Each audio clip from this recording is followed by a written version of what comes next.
Hello students, স্থিতিবিজ্ঞান 04 এর এই এপিসোডটিতে আমরা ভরকেন্দ্র ও ভারকেন্দ্র কি তা আগে জেনে নিয়ে তারপরে ভরকেন্দ্র আর ভারকেন্দ্রের পার্থক্য একদম টেবিল করে আলোচনা করা হবে। তো দেখো, প্রথমে আমরা দেখে নিই ভরকেন্দ্র কি। কোনো বস্তুর ক্ষেত্রে ভরকেন্দ্র হলো এমন একটি বিন্দু, কোনো বস্তুর ক্ষেত্রে ভরকেন্দ্র হলো এমন একটি বিন্দু। ভরকেন্দ্র কি? দেখো, প্রথমে ভরকেন্দ্রের সংজ্ঞা লিখছি। ভরকেন্দ্র কোনো বস্তুর ক্ষেত্রে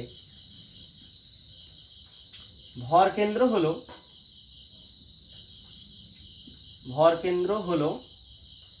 এমন একটি বিন্দু,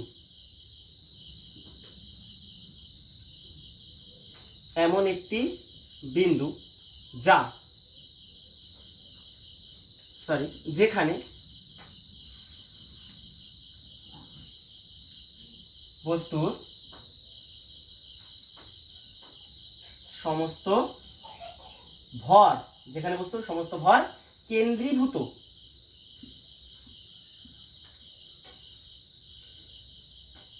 আছে বলে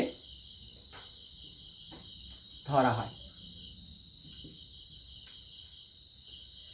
অথবা এর আরেকটা সংজ্ঞা আমরা দেখে নিই। অথবা ভরকেন্দ্র হলো কোনো বস্তুর এমন একটি বিন্দু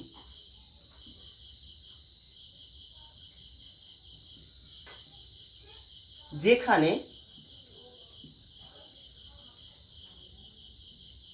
বল প্রয়োগ করে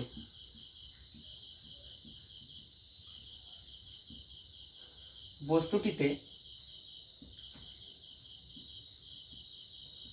ঘূর্ণন সৃষ্টি করা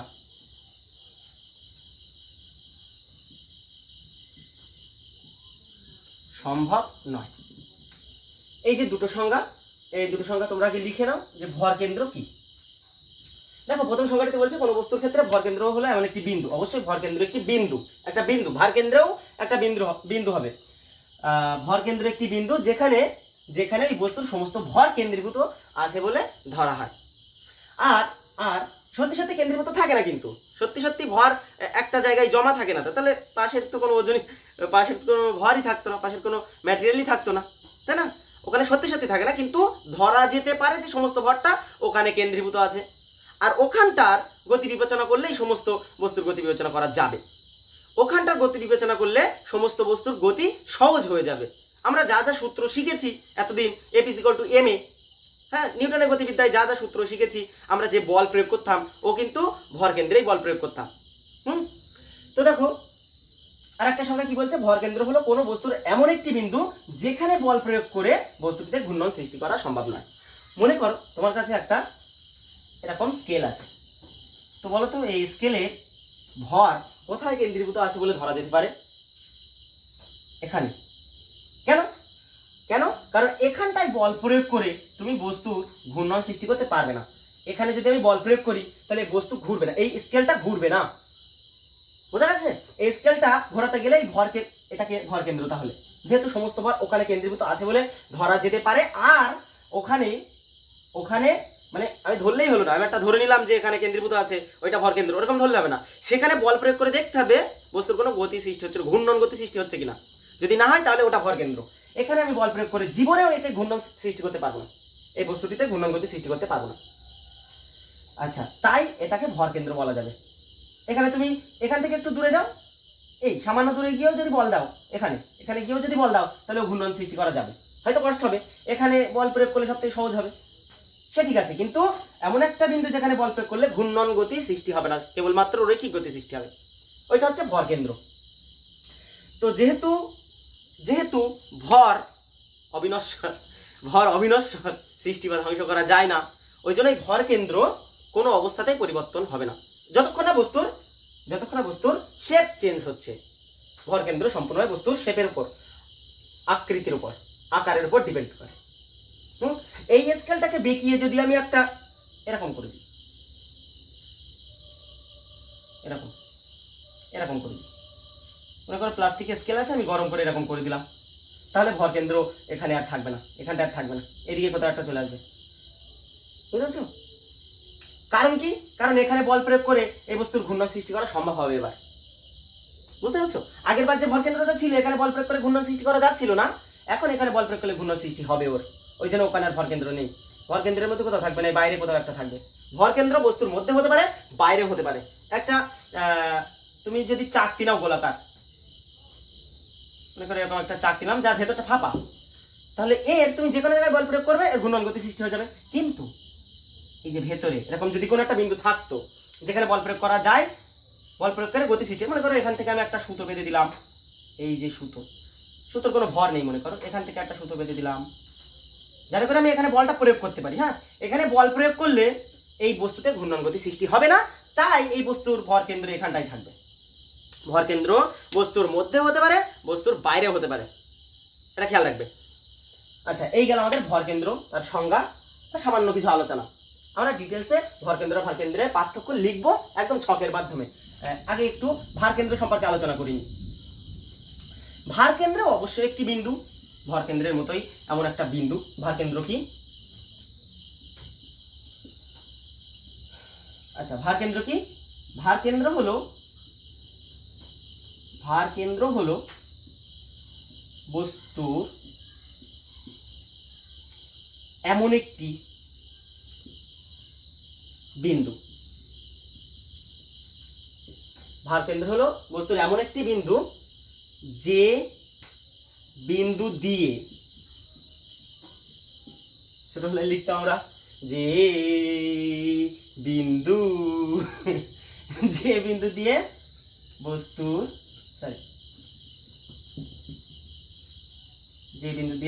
বস্তুর ভার ক্রিয়াশীল হয়। এই বিষয়টা বলি। ভার কেন্দ্র কি? এও একটা বস্তুর একটা বিন্দু যে বিন্দু দিয়ে বস্তুর ভার ক্রিয়াশীল হয়। মনে করো একটা স্কেল আছে, ওই স্কেলটাই নিলাম, তাহলে পৃথিবী একে টানছে সব দিক থেকে, এদিকে টানছে, এদিকে টানছে, সব দিক থেকে টানছে, কিন্তু ভার ক্রিয়াশীল হয়, যে বিন্দুতে বস্তুর ভার ক্রিয়াশীল হয় বলে ধরা যেতে পারে। যে বস্তুর সমস্ত ভার, এটা লিখলে ভালো হবে, বস্তুর সমস্ত ভার ক্রিয়াশীল হয় বলে ধরা যেতে পারে। এটা ধরা যেতে পারে। দেখো, ভার এর যে ভর আছে এদিকে থেকে চারিদিকে বিস্তৃত, তাহলে এদিক থেকে পৃথিবী টানবে, যেহেতু ওতে এম আছে, মাস আছে কিছু, তাহলে এদিকে পৃথিবী ওকে টানবে, এদিকে টানবে, সব দিক থেকে পৃথিবী টানবে, মানে এখানকার ভার আছে, সবার ভার আছে।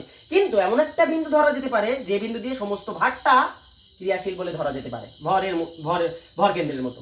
এই বিন্দু দিয়ে এর সমস্ত ভর নিচে দিকে ক্রিয়াশীল, এমজি। টোটাল ভর যদি এম হয় তাহলে এমজি নিচে দিকে ক্রিয়াশীল। এই বিন্দুটা হচ্ছে ভার কেন্দ্র। এই বিন্দু মানে এটা ধরা যেতে পারে যে এই বস্তুটার সমস্ত যে ভার মানে কি? পৃথিবী যে বলে টানে, পৃথিবীতে এক জায়গায় টানছে, সব দিকে এইভাবে টানছে, তো এমন একটা বিন্দু ধরা যেতে পারে যে বিন্দু দিয়ে পৃথিবী ওকে শুধুমাত্র ওই বিন্দু দিয়ে টানছে বলে এরকম ধরা যেতে পারে। এটা যদি না বোঝা যায় তাহলে এটাকে যে ভার কেন্দ্র কোথায় আছে আমি কি করে বুঝবো? একটা কিলকের উপরে রাখো, কিলক চেনো তো? একটা কিলকের উপরে রেখে দাও। আমি যদি এখানটা একটা কিলক খাটিয়ে দিই, এরকম একটা আলম্ব, তাহলে তো এই পাশটা এরকম নিচে নেমে যাবে, তাহলে পৃথিবী ওই সাইডটাকে বেশি টানতে পারছে, তাহলে এখনো এটা মিডিল হয়নি, মানে যার মধ্যে দিয়ে ভার কেন্দ্র কাজ করছে। মানে বুঝতে পারছো? পৃথিবী এদিকে টানছে, এদিকে অনেকটা ভর পড়ে গেছে, যার জন্য এমজি এদিকে বেশি, এদিকে কম, ওই জন্য এই পাশটা নিচেও হয়ে যাবে। তাহলে এ একটা সাপোর্ট দিচ্ছে উপরের দিকে, আর এখান দিয়ে একটা এমজি কাজ করছে, এই দুটো সমান হচ্ছে না। হ্যাঁ, এ একটা সাপোর্ট দিচ্ছে, ওকে চেষ্টা করছে পুরোটা আমি সাপোর্ট দিয়ে ধরে রাখার জন্য, এই কিলকটা চেষ্টা করছে পুরোটা সাপোর্ট দিয়ে ধরে রাখার জন্য, কিন্তু যেহেতু এদিকটা বেশি ভার, এদিকে বেশি ভার, তাই ভার কেন্দ্র এমন জায়গায় হতে হবে এদিকে যা ভার ওইদিকে তাই ভার হতে হবে। বারবার বলছি ভর না কিন্তু, মানে এই সাইডটাকে পৃথিবী যে বলে টানবে এই সাইডটাকেও সেই বলে টানতে হবে অবশ্যই। তাহলে এরকম জায়গা থেকে কিলক খাটাতে হবে, এখানটায় কিলক খাটালে এ আর পৃথিবী এদিক দিয়েও টানবে, এদিক দিয়েও টানবে, সমান বলে টানবে, ওই জন্য এই স্থির থাকবে, আর কোনো দিকে এরকম হেলাটিং বেলাটিং হবে না। বুঝতে পারছো? তাহলে এই বিন্দুটা হলো আমাদের ভার কেন্দ্র। ভার কেন্দ্রেও কিন্তু এটা ভার কেন্দ্রেও কিন্তু বাইরে হতে পারে। হ্যাঁ, ভার কেন্দ্র বাইরে হতে। তুমি আমি যে চাকতিটা উদাহরণ দিয়েছিলাম, এই যে একটা চাকতি নিলাম আমি, এই চাকতির ক্ষেত্রে ভার কেন্দ্র কোনোদিন এখানে হবে না। একে তুমি এরকম ভাবে রেখে দাও, এই যে গোল গাড়ির ক্ষেত্রে যে স্টিয়ারিং, এই যে এরকম ভাবে যদি রেখে দিই, হ্যাঁ বুঝতে পারছো তো, এই যে গাড়ির স্টিয়ারিং, একে আমি এইভাবে রেখে দিলাম, রেখে দিলে নিচের দিক থেকে কোন জায়গাটা আমি আঙুল দিয়ে ধরে রাখলে ও একদম স্থির থাকবে এইভাবে। নিশ্চয়ই এই ধারে যদি আমি আঙুল দিয়ে ধরে রাখি এইভাবে, বুঝতে পারছো তো কিভাবে বোঝাবো? মনে করো এই স্টিয়ারিং, এটা আমি এইভাবে ধরেছি, এইভাবে এই আমি এখানটায় আঙুল দিয়ে ধরে রাখলাম, তাহলে ওই সাইডটা তো নিচে পড়ে যাবে। বুঝতে পারছো? ওই জন্য কি করতে হবে, এখান থেকে একটা সুতো, এখান থেকে একটা সুতো, এখান থেকে একটা সুতো, ওখানে যে ডিজাইন করা থাকে এই জায়গাটাই যদি ধরে রাখে এইভাবে, কৃষ্ণের চক্র এভাবে ধরে রাখলাম, তবেই কিন্তু ওই চাকতিটা এইভাবে থাকবে। না হলে এরকম হয়, বুঝতে পারছো তো? তো কৃষ্ণের চক্রে মিডিল বিন্দু মানে একটা যদি সম্পূর্ণ চাকতি, এ তো ফাঁপা চাকতির ক্ষেত্রে এই ভেতরে মানে বস্তুর মধ্যে নেই, বস্তুর বাইরে যেখানে ম্যাটেরিয়াল আছে সেখানে নেই, ম্যাটেরিয়ালের বাইরে কোনো একটা শূন্য স্থানে কিন্তু ভারকেন্দ্র আছে। তাহলে ভারকেন্দ্র ভেতরে থাকতে পারে, বাইরে থাকতে পারে। যদি চাকতি হতো, চাকতির কেন্দ্রে হতো। এই হলো ভারকেন্দ্র সম্পর্কে সামান্য ধারণা। এইবার আমরা আসল কাজে আসি, যে ভরকেন্দ্র আর ভারকেন্দ্রের পার্থক্যগুলো কি কি। এই হলো আমাদের টেবিল, যে টেবিলে আমি ভারকেন্দ্র আর ভরকেন্দ্রের পার্থক্য লিখে দেবো বলেছিলাম। এ পাশে আমরা রেখেছি ভারকেন্দ্র, যেটাকে ইংরেজিতে সেন্টার অফ গ্র্যাভিটি বলে, তাই সি ও জি দ্বারা প্রকাশ করা হয়, শুধু জি দ্বারা প্রকাশ করা হয়। এটা ভরকেন্দ্র, যেটাকে সেন্টার অফ মাস বলে, তাই সি ও এম দ্বারা প্রকাশ করা হয়। তো পার্থক্যের প্রথমে আমরা সংজ্ঞা নেব, দুজনেরই সংজ্ঞা নেব। ভারকেন্দ্র কি বলেছিলাম? ভারকেন্দ্র হচ্ছে একটি বিন্দু, ভারকেন্দ্র একটি বিন্দু, যে বিন্দু দিয়ে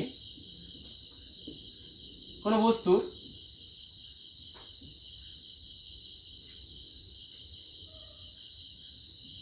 সমস্ত ভার ক্রিয়াশীল।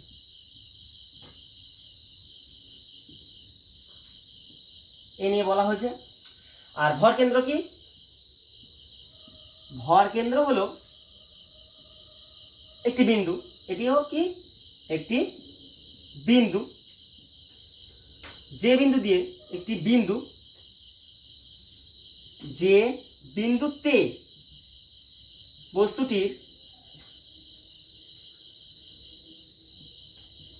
বস্তুটির সমস্ত ভর কেন্দ্রীভূত।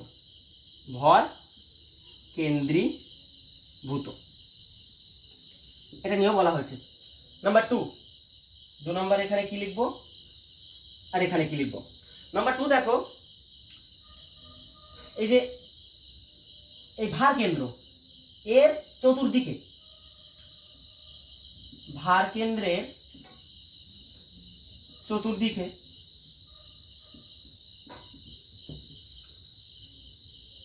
ভার সমভাবে বণ্টিত, ভার সমভাবে বণ্টিত। আর ভর কেন্দ্রের চতুর্দিকে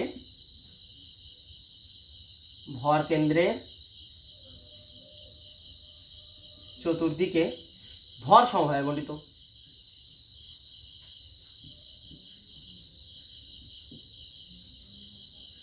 এই বিষয়টা একটু বলে নিই। দেখো, মনে করো ওই যে স্কেলটাই, এখানে ভার কেন্দ্র হচ্ছিল চতুর্দিকে, মানে আমি এই পাশে যা ভার, এই পাশে একই ভার, তাহলে দুই পাশে ভার সমভাবে বণ্টিত। বোঝা গেল? দুই পাশে ভার সমভাবে বণ্টিত হবে। যদি এটা এরকম একটা শীট হতো, ল্যামিনা হতো, যদি একটা ল্যামিনা, আয়তক্ষেত্রাকার ল্যামিনা বা আয়তক্ষেত্রাকার পাত যদি হতো, এর ভার কেন্দ্র এরকম জায়গায় থাকে। হ্যাঁ, মানে এখানে যদি আঙুল দিয়ে এরকম সাপোর্ট দিয়ে রাখো, তাহলে ও আর পড়বে না, মানে কোনো দিকে এরকম হবে না। তাহলে এটা ভার কেন্দ্র, মানে পৃথিবীর কোনো দিকে কম বেশি টানবে না। তার মানে এই সাইডে যা ভার এই সাইডে তাই ভার, কিংবা এই সাইডে যা ভার ওই সাইডে তাই ভার। বোঝা যাচ্ছে? তার মানে ভর কেন্দ্রের চতুর্দিকে ভার সমভাবে বণ্টিত থাকবে। এর পাশে যতটা ভার, এর পাশে ততটা। এপাশে যতটা এপাশেও একই। আর ভর কেন্দ্রের চতুর্দিকে ভর সমেত বর্ধিত, ওটাও একই একই নিয়ম।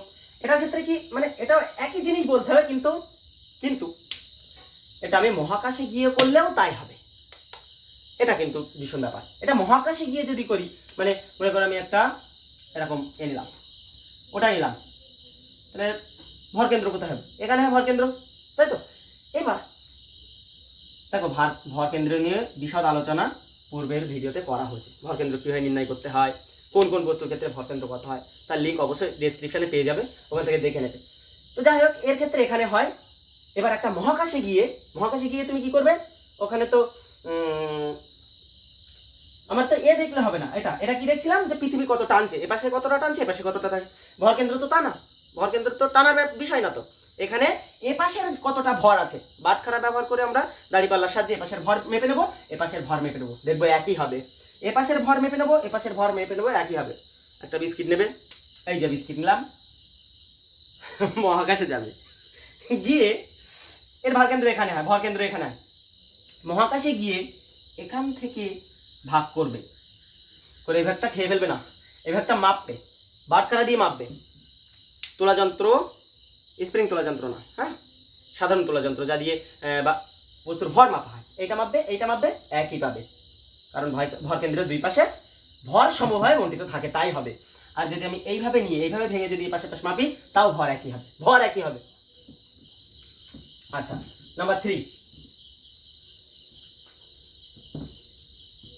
আচ্ছা, নাম্বার 3 কি করব? যদি অভিকর্ষীয় ক্ষেত্র পরিবর্তিত হয়,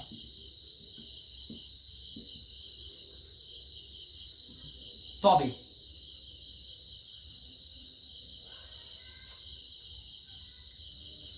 উহার ভার কেন্দ্র পরিবর্তিত হবে। খুব ইম্পর্টেন্ট এটা। যদি অভিকর্ষীয় ক্ষেত্র পরিবর্তিত হয়, এটা হয়তো দীর্ঘই আছে, যাই হোক ব্যাকরণ মানি না। যদি অভিকর্ষীয় ক্ষেত্র পরিবর্তিত হয়, তবে উহার ভার কেন্দ্র পরিবর্তিত হবে। এই বিষয়টা আমি একটু বলছি। দেখো, মনে করো আমি একটা লম্বা রড নিলাম। কত লম্বা? মনে করো 2 কিলোমিটার লম্বা, 3 কিলোমিটার লম্বা, 1 কিলোমিটার লম্বা, যায় এরকম একটা রড নিলাম, লম্বা নিতে হবে।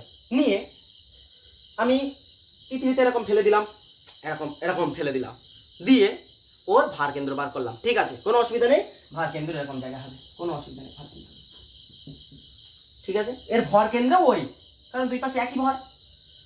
কিন্তু এটাকে আমি এরকম সোজা করে এরকম দাঁড় করিয়ে রাখলাম, এরকম অনেক উঁচু এরকম লম্বা দাঁড় করিয়ে রাখলাম। এইবার উচ্চতা ওপরের দিকে যত বাড়ে, জি এর মান, অভিকর্ষীয় ত্বরণ জি এর মান কমতে থাকে, বুঝতে পারছো? উচ্চতা যত বাড়বে, অভিকর্ষীয় ত্বরণের মান তত কমতে থাকবে। তাহলে ওপরের দিকের বস্তুর ক্ষেত্রে এই মাঝখান থেকে উপরে ভর একই আছে, নিচেও ভর একই আছে। এবার এইগুলো ওপরের পার্থক্য, এর ভার কত হবে? এম ইন্টু কম জিটা, ওপরে জি কম, এম ইন্টু কম জি, আর নিচের দিকে এম ইন্টু বেশি জি। তাহলে নিচের দিকটার ভার বেশি হয়ে যাচ্ছে না, বুঝতে পারছো? আবার বলছি, এই যে রডটা আমি যদি পৃথিবীতে এরকম ফেলে দিই, তাহলে ভার কেন্দ্র একই জায়গায়। খুব ইম্পর্টেন্ট জিনিস, ভালো করে বুঝতে, এটাই মেন পার্থক্য। সংখ্যা টঙ্কা লিখতে এটা লিখেছি, এটাই মেন পার্থক্য। যে এটা কনসেপ্টের ক্ষেত্রে, তোমার কনসেপ্ট ক্লিয়ার রাখার ক্ষেত্রে মেন পার্থক্য এটা। আর না হলে এগুলো সব বোর্ডের এক্সামে সব লিখতে পারবে, কোনো অসুবিধা নেই। এই বস্তু পৃথিবীতে যদি ফেলে দেওয়া হয় এরকম, মানে পৃথিবীর কাছে থাকে, সেখানে জি এর পরিবর্তন নেই, ওই জন্য ভার কেন্দ্র একই। এই যে কথা, যদি অভিকর্ষীয় ক্ষেত্র পরিবর্তিত হয়, তবে ভার কেন্দ্র পরিবর্তিত হবে, আর না হলে পরিবর্তন হবে না কিন্তু। তো এইটাকে আমি দাঁড় করিয়ে রাখছি। দেখো, এইটাকে যদি আমি এইভাবে দাঁড় করিয়ে রাখি, এরকম এভাবে দাঁড় করিয়ে রাখলাম, তো আমরা জানি ভর কেন্দ্র কোন যায়, মাঝখানে থাকে। এই আমাদের পৃথিবী, দেখা যাচ্ছে এটা, তো এইটা পৃথিবী আমাদের, এটা পৃথিবী, আর্থ, ARTH, তো এটা পৃথিবী হলো। দেখো, এই যে পৃথিবী, আমরা জানি পৃথিবী থেকে যত উপরের দিকে ওঠা যায়, জি এর মান কমতে থাকে, ঠিক আছে। আমি মনে করলাম এটা টোটাল মনে করো 10 কেজি। অনেক লম্বা যদিও, আচ্ছা আমি ধরছি হিসাবের সুবিধার জন্য 10 কেজি ধরলাম, ঠিক আছে। তাহলে এই নিচে কত থাকবে? 5 কেজি, এইটুকু 5 কেজি, আর ওপরের টুকু 5 কেজি, ঠিক আছে। তবেই তো এটা ভর কেন্দ্র। এবার দেখো এই পার্টটুকুই জি এর মান কম, না বেশি, পৃথিবীর কাছে থাকলে বেশি, দূরে গেলে কম, তাহলে এই পার্টটুকুই জি এর মান বেশি, তাই আমি 10 ধরলাম। এম ইন্টু জি করলে তবেই তো ওয়েট পাবো, মানে ভার পাবো। তাহলে কত হচ্ছে? 50 নিউটন। কিন্তু ওপরের পার্টে জি এর মান কমে যাবে, তাই তো, যত উপরে যায় কমে যাবে। তাই মনে করলাম এখানে জি এর মান 9 আছে, তাহলে 5 এম ইন্টু জি, জি মানে 9, 5 9 45 নিউটন। তাহলে এই ওপরের টুকুকে পৃথিবী টানছে 45 নিউটনে, আর নিচের টুকুকে টানছে 50 নিউটনে। তাহলে এই বিন্দুর দুই পাশে কি সমান ভার হলো? নিশ্চয় না। সমান ভার না মানে অবশ্যই এটা ভার কেন্দ্র না। তাহলে এখানে ভার কেন্দ্র যদি কিনা জি পরিবর্তন, হ্যাঁ যদি কিনা জি পরিবর্তন না হতো তবে ভর কেন্দ্র এখানেই হতো, মানে এখানে 5 10 50 হতো, মানে একই বলে টানতো। পৃথিবী এ পার্টটুকু যে বলে টানতো এই পার্টটুকু একই বলে টানতো। কিন্তু যেহেতু জি পরিবর্তন হয়ে গেছে ওই জন্য ভার কেন্দ্র এখানে না হয়ে একটু এদিকে সরে আসতে হবে। এদিকে সরে আসলে এই 5টা বেড়ে কিছু একটা হয়ে যাবে, আর এটা কমে কিছু একটা হয়ে যাবে, যা মিলে এইটা আর এটা সমান হয়ে যাবে তখন। হ্যাঁ, তার মানে ভার কেন্দ্র এরকম জায়গা দিয়ে কোথাও একটা থাকবে, বুঝতে পারছো? তো এইভাবে ভার কেন্দ্র পরিবর্তন হয়। কখন? যখন অভিকর্ষীয় ক্ষেত্র পরিবর্তিত হয় তবে উহার ভার কেন্দ্র পরিবর্তিত হয়। আর এখানে কি বলছে? ভর কেন্দ্র অপরিবর্তনীয়।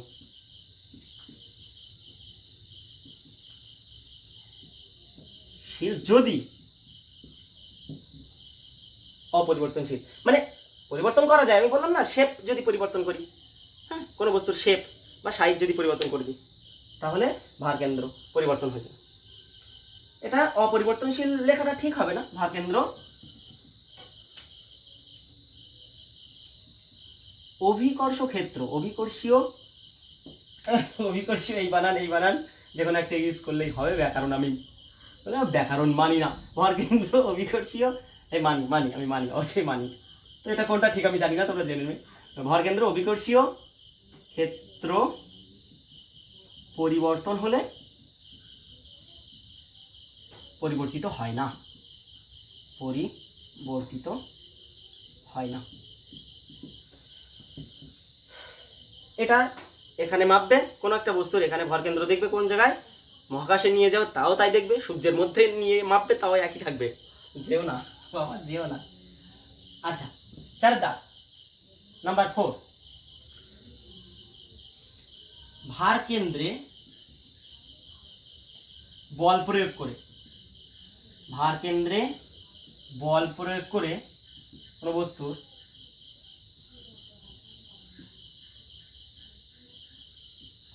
ভার কেন্দ্রে বল প্রয়োগ করে কোনো বস্তু ঘূর্ণন গতি সৃষ্টি করা যেতেও পারে। ভার কেন্দ্রে বল প্রয়োগ করে, যখন ভার কেন্দ্র একই জায়গায় না, তখন ভার কেন্দ্রে বল প্রয়োগ করলে বস্তুর ঘূর্ণন গতি সৃষ্টি হয়ে যাবে। কিন্তু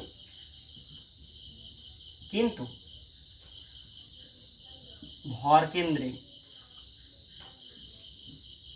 বল প্রয়োগ করে